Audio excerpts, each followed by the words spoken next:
દુર્ઘટના બનશે તો કોણ લેશે જવાબદારી? વડિયાની મોંઘીબા પ્રાથમિક શાળાના નવનિર્મિત ભ્રષ્ટાચારી બિલ્ડિંગની તપાસ અને લોકાર્પણ અભેરાઈએ ચડાવી શાળા ચાલુ છે. તક્ષશિલા કાંડ, હરણીકાંડ, ગેમ ઝોન કાંડ, ઝુલતા પુલ કાંડ પછી નવી દુર્ઘટનાને આમંત્રણ તો નથી અપાયું ને? આ અંગે કોઈ દુર્ઘટના બનશે તો જવાબદારી કોણ લેશે? છેલ્લા 4 માસમાં મીડિયામાં નબળા બાંધકામનો અનેકવાર મુદ્દો આવ્યો છે. એસએસએનું તંત્ર કહે છે કોઈ ફરિયાદ આવી જ નથી. કોન્ટ્રાક્ટર અને એસએસએના અધિકારીની મિલીભગતથી નરી આંખે જોઈ શકાય તે રીતે ભ્રષ્ટાચાર થયો છે.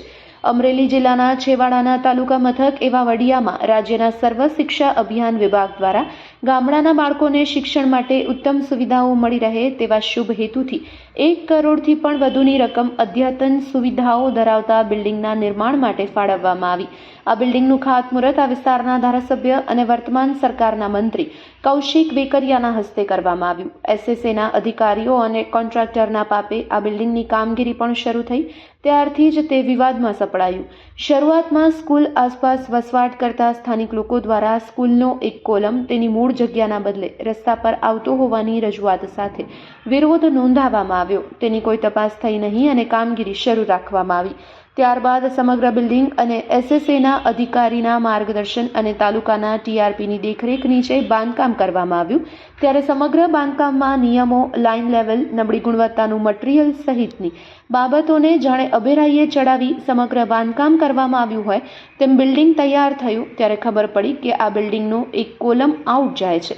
ત્યારે મહત્વનો પ્રશ્ન એ છે કે આ બિલ્ડિંગના નિયમ અનુસાર કામ કરાવવા માટે જવાબદાર તાલુકા અને જિલ્લાના અધિકારી શું ક્યારે ફરક્યા જ નહીં હોય? ક્યારે લાઇન લેવલ ચેક જ નહીં કર્યા હોય? સામે ઊભા રહીએ તો સામાન્ય માણસ પણ નરી આંખે જોઈ શકાય તેવી ખામી શું આ અધિકારીઓને કેમ નહીં દેખાઈ હોય?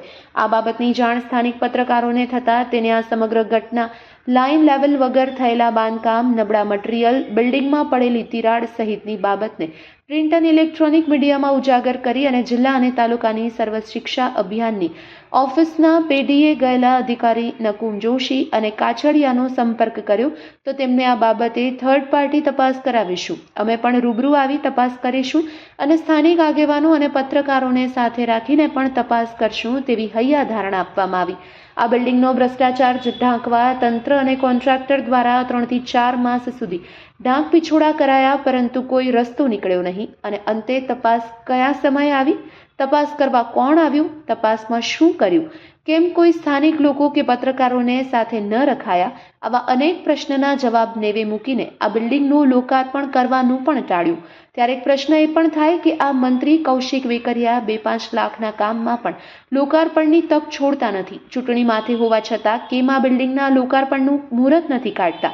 અને અંતે આ બિલ્ડિંગના લોકાર્પણ કરવાને બદલે લોકાર્પણ વગર શાળામાં અભ્યાસ કાર્ય શરૂ કરવાની પરવાનગી આપી દેવામાં આવી. બીજી બાજુ ક્યાંય ભ્રષ્ટાચાર થતો હોય તો મારું ધ્યાન દોરજો તેવું કહેવાવાળા આ મંત્રી સુધી આ સંખ્યાબંધ સમાચાર પત્રની નકલ નહીં પહોંચી હોય તો પત્રકાર અને સ્થાનિક આગેવાનોએ કરેલા ભ્રષ્ટાચારના આક્ષેપ પાયાવિહોણા ગણી એસએસએ અને શિક્ષણ વિભાગના અધિકારીઓ દ્વારા કેમ આ બિલ્ડિંગમાં શિક્ષણ કાર્ય કરવાની પરવાનગી આપી દીધી? તો શું આ બિલ્ડિંગનું કમ્પ્લીશન સર્ટિફિકેટ મળી ગયું હશે? કમ્પ્લીશન સર્ટી મળી ગયું હોય તો પેમેન્ટ પણ ચૂકવાઈ જ ગયું હશે. એટલે આ બિલ્ડિંગમાં કોઈ ભ્રષ્ટાચાર થયો નથી અને નિયમ અનુસાર આ બિલ્ડિંગ શરૂ કરી દેવામાં આવી. જો આ બિલ્ડિંગને લઈ અનેક નિર્દોષ બાળકોનો ભોગ લેવાશે તો તેના જવાબદાર કોણ ગણાશે? શિક્ષણ વિભાગના અધિકારી કે પછી એસએસએ વિભાગના પેઢીએ ગયેલા ભ્રષ્ટાચારી અધિકારીઓ? લોકાર્પણ વગર શિક્ષણ કાર્ય શરૂ કરાવનાર આ વિડીયોની મોંઘીબા પ્રાથમિક શાળાના બિલ્ડિંગના ભ્રષ્ટાચાર બાબતે કોઈ કાર્યવાહી થાય છે કે નહીં? શું આ નબળા બાંધકામવાળા શાળામાં જ બાળકોને અભ્યાસ કરાવવાની પરવાનગી યથાવત રખાશે? શું આ બાબતે જાગૃત યુવા ધારાસભ્ય કૌશિક વેકરિયા તટસ્થ તપાસ કરાવી પગલાં લેવડાવશે કે પછી ભ્રષ્ટાચાર અધિકારીઓ અને કોન્ટ્રાક્ટરને બચાવવા બધું અભેરાઈએ ચડાવી આપશે? આવા અનેક સવાલોના પ્રશ્ન હાલ લોકોમાં ચર્ચાઈ રહ્યા છે. તેનો જવાબ તો આવનારો સમય જ બતાવશે. Report by Sarfaraz Khokhar, Vijapadi, Amreli.